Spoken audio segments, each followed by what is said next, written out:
Hit and run కేసుల్లో కఠిన చట్టాలను నిరసిస్తూ లారీ ట్రక్కు డ్రైవర్లు చేపట్టిన సమ్మె మంగళవారం దేశవ్యాప్త గందరగోళానికి దారితీసింది.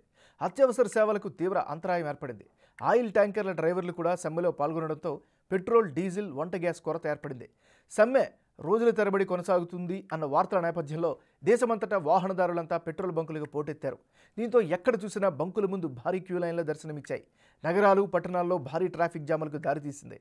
అత్యధిక బంకులుగా చూస్తుండగానే నిల్వలో అడుగంటి నో స్టాక్ బోర్డులు కనిపించాయి.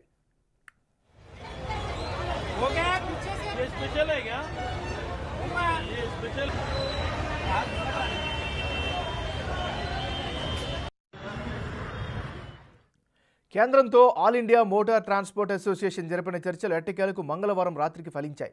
కొత్త చట్టాన్ని ఇప్పుడిప్పుడే అమలు చేయడం లేదని కేంద్రం తరఫున హోంశాఖ కార్యదర్శి అజయ్ భల్లా వారికి హామీ ఇచ్చారు. దీంతో సమ్మె విరమిస్తున్నట్లు All India Motor Transport Association ప్రకటించడంతో అంతా ఊపిరి పీల్చుకున్నారు.